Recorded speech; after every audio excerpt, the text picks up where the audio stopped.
ETF index mutual funds నేర్చుకుని stock మార్కెట్లో రాణించాలనుకుంటున్నారా? వెంటనే ఈ నెంబర్కి కాల్ చేయండి. అమ్మ నమస్తే అమ్మ. నమస్కారాలు. అమ్మ మనం బతకడం అనేది ప్రతి ఒక్కరి కోరిక. ప్రతి రోజు రోజుకి ఆశ ఎక్కువ పెరుగుతూ ఉంటుంది. ఎవరికైనా నిండు నూరేళ్ళు నువ్వు ఉండాలా, పక్కనోళ్ళు మనం ఉండాలనుకున్న మనను ఎక్కువ మంది భగవంతుడు ఈ భూమి మీదకి పంపించిందే బతకమని. బతకమ్మని. అంతేగా? అంతే. కాకపోతే మన కోసం మనం బతకాలా, వేరే వాళ్ళ కోసం బతకాలి? ఈ బతుకులోనే ఇన్ని రకాల బతుకులు ఉంటాయి. మన బతుకులు కరెక్టే. మన కోసం మనం బతకాలా, వేరే వాళ్ళ కోసం బతకాలా? ఈ వేరే వాళ్ళ కోసం బతకాలి అంటే నీలో ఉన్న ఆనందాలన్నీ చంపుకోవాల్సిందేనేమో ఇప్పుడున్న కాలంలో అయితే. ఎప్పుడు అప్రూవలే. ఆల్మోస్ట్ ఎప్పుడు అప్రూవలే నిజంగా చెప్పాలి అంటే. సో ఎలా అమ్మ మన కోసం మనం ఎలా బతకాలి? అవతలోళ్ళు పెట్టే బాధల్ని కానీ, మన హ్యాపీనెస్ ని వాళ్ళు తీసుకోవాలని చూడడం కానీ, మనల్ని అక్కడికక్కడికి ఎక్కడిక కంట్రోల్ చేయాలి అనుకున్న వాళ్ళని కానీ, వాళ్ళ నుంచి మనం ఎలా ఉండాలి? నేను ఒకటే చెప్తారా గారు, సపోజ్ నాకు కడుపు నొప్పి వస్తుంది, చాలా కడుపు నొప్పి. నేను హాస్పిటల్కి వెళ్ళి నేను మందులు వేసుకుంటానా, లేకపోతే మీకోసం మీరు, మరి నేను వేరే వాళ్ళ కోసం బతుకుతే మీరు కదా వేసుకోవాల్సింది. నాకు కడుపు నొప్పి తగ్గుతుందా? తగ్గదు కదా. నొప్పి మీకు వచ్చింది. ఇదేం ఎగ్జాంపుల్? సో ఎవరికి వచ్చింది, ఎవరి బతుకు వాళ్ళు బతకాలండి. ఎవరి కోసం ఎవరు బతకాల్సిన అవసరం లేదు.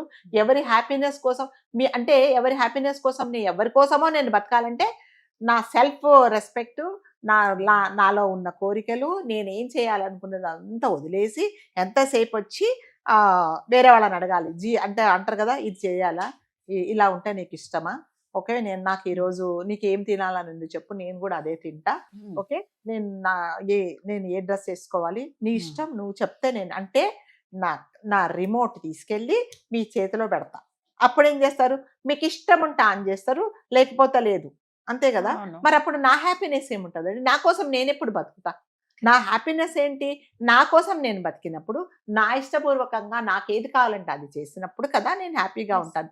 ఎంతసేపు వచ్చి పక్క వాళ్ళు మెచ్చుకోవాలి, పక్క వాళ్ళ హ్యాపీనెస్ కోసం ఉండాలి అంటే మరి నేను అంటే ఏంటి? మరి నేను అనేదానికి అర్థం లేదు కదా. కాబట్టి ఎవరి కోసం ఎవరు బతకనక్కర్లేదండి. ఎవరి హ్యాపీనెస్, ఎవరి కంఫర్టబుల్, ఎవరి వీలైనట్లుగా వాళ్ళు ఎలా ఉండాలో అలా ఉండడమే బెస్ట్. కొంతమంది యాటిట్యూడ్ ఎలా ఉంటుందంటే, ప్రతి ఒక్క మనిషిని వాళ్ళ కంట్రోల్లోకి తీసుకొని నేను చెప్పినట్టుగా ఉండు, నేను చెప్పినట్టుగానే విను అనే వాళ్ళు కూడా ఉంటారు. సపోజ్ మీరు ఉంటారండి, మీకు ఈరోజు రెడ్ కలర్ వేసుకోవాలని ఇష్టం. మీరేం చేస్తారు? మీ ఇంట్లో ఎవరో మీ సిస్టర్ ఉంటుంది, నీకు ఇదేం బాగుంటుంది, రెడ్ అయితే బాగుంటుంది అని అంటే ఆమెకి బాగుంది, మీకు కాదు కదా. ఆమె కోసం మీరు అది వేసుకుంటే మీరు హ్యాపీగా ఉంటారా?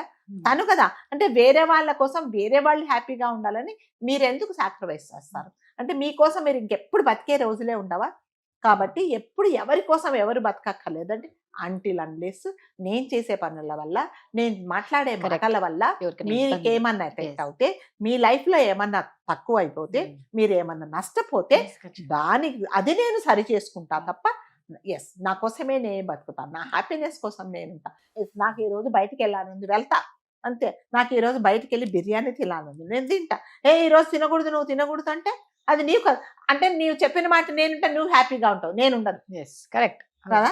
నేను ఉండను. నా కోరికలు నేను చంపేసుకొని ఈరోజు నాకు తినాలనుంది అంటే మంచిది తాగి పడుకుంటా. అప్పుడు పక్కన చెప్పిన వాళ్ళు హ్యాపీగా ఉంటారు, అబ్బా నేను చెప్పినా వినింది, నా మాట నెగ్గింది. సో కాబట్టి ఏం చేశాను, నా రిమోట్ తీసుకెళ్ళి ఆమె చేతిలో పెడితే నువ్వు ఆన్ చేస్తే నేను డాన్స్ చేయాలి, ఆఫ్ అయిపోతే కామ్గా కూర్చోవాలి. సో కాబట్టి ఎప్పుడు ఎవ్వరికి కూడా మన లైఫ్ అనేది వాళ్లకు సరెండర్ అయినట్టుగా మనవన్నీ వాళ్ళ చేతిలో పెట్టామనుకోండి, నేను అనేది ఏమీ ఉండదండి. ఎప్పుడు ఉండాలంటే ఎప్పుడైతే నేను చేసిన దానివల్ల మీరేమన్నా నష్టపోతే, చూడు నన్ను ఈ రోజు నువ్వు ఇలా బాధ పెట్టావు, నువ్వు హ్యాపీగా ఉండావు అంటే అది తప్పు. నేను నిన్ను బాధ పెట్టకూడదు, నేను హ్యాపీగా ఉండకూడదు. నా అంతకు నేను హ్యాపీగా ఉండాలి. నీ కంట్రోల్ ఏంటి? కొంతమంది ఉంటారు రాజుగారు, ఎట్లా అంటే నీకేం తెలియదు ఇవన్నీ, నీకు ఎవరు చెప్పారు ఇలా ఉన్నావు, ఇది కాదు నువ్వు ఇలా ఉండకూడదు, నువ్వు ఇలాగే ఉండు అప్పుడు అని చెప్తారనమాట. ఎందుకంటే కొంతమంది యాటిట్యూడ్ అంటే వాళ్ళ పక్కన వాళ్ళ లైఫ్ కూడా వీళ్ళే కంట్రోల్ చేసుకుంటాం. అనవసరమైన పెత్తనాలు అంటారు కదా, అనవసరంగా జోక్యం కలిగించుకొని నీకేమీ తెలియదని అంటే వాళ్ళని అసలు దేనికి పనికిరాని వాళ్ళుగా చేసి వీళ్ళు బాసిజం చేసేసి వీళ్ళ ప్రతిసారి వాళ్ళని కంట్రోల్ చేస్తారు. అప్పుడు ఎవరు హ్యాపీగా ఉంటారండి? కంట్రోల్ చేసే వాళ్ళు హ్యాపీగా ఉంటారా? కంట్రోల్ కాబట్టి వాళ్ళు హ్యాపీగా ఉంటారా? కంట్రోల్ చేసే వాళ్ళే అంతా నా మాటనే నెగ్గింది, అంతా నేను చెప్పినట్టే జరిగింది కాబట్టి నేను హ్యాపీగా ఉంటా. పక్కన వాళ్ళు ఎందుకు హ్యాపీగా ఉంటారు? కాబట్టి నేనైతే ఒకటి చెప్తా, నా సంతోషము, నా హ్యాపీనెస్, నా నా కంఫర్టబుల్ ఎవ్వరు కూడా ఇండివిజువల్ ఎవరి చేతిలో పెట్టకూడదండి. నా ఇష్టం. అంటే నిజంగా అంటిల్ అన్లెస్ నాకు ఎప్పుడన్నా రాధగారి హెల్ప్ కావాలంటే, రాధగారు ఇలా అనుకుంటున్నారు మరి ఏంటి అని నేను అడిగితే మీరు సలహా చెప్పాలి. అంతేగాని లేదు మీరు నిన్నెందుకు చేశారు, నన్ను నిన్ననే అడగాల్సింది మీరు ఈ రోజు ఎందుకు అడిగారు అంటే, నిన్న నాకు కంఫర్టబుల్గా ఉంది, నేను హ్యాపీగా ఉన్నా, ఇవాళ మీ సలహా కావాలి కాబట్టి నేను అడిగాను.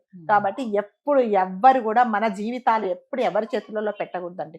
అంటిల్ అన్లెస్ ఇక మన వల్ల కాదు, మన చేత కాదు, ఇది మూడో వాళ్ళ ప్రమేయం ఉంటే తప్ప నేను హ్యాపీగా ఉండను అనుకుంటే తప్ప, వేరే వాళ్ళ ప్రమేయం ఉందనుకోండి, వాళ్ళు మనల్ని కంట్రోల్ చేయడం మొదలు పెట్టారనుకుంటే మనము అనే ఉనికిని మనం మర్చిపోతాం. కాబట్టి నేనైతే అలా చేయనండి. నా హ్యాపీనెస్, నా ఇష్టం, నా ఇష్ట ప్రకారమే ఉంటాను. ఎక్కడ కండిషన్ నా వల్ల, నేను చేసే పని వల్ల, నా ప్రవర్తన వల్ల మీ జీవితాలు నష్టపోయేంత వరకు నేను హ్యాపీగా ఉంటాను. నేను చేసిన పని వల్ల, నేను చేసే మాటల వల్ల మీరేమన్నా నష్టపోతే నేను కరెక్ట్ చేసుకుంటాను. సో కాబట్టి ప్రతి ఒక్కరు కూడా అంటే మిమ్మల్ని మీరు గౌరవించుకోండి. మీకేం కావాలో మీరు తెలుసుకోండి. అంతసేపు వచ్చి మా అన్నని అడుగుతా, మా అమ్మని అడుగుతా, మా అక్కని అడుగుతా, నా ఫ్రెండ్ని అడుగుతాను అని అంటే ఇంకా అసలు నేను అనేది లేదు.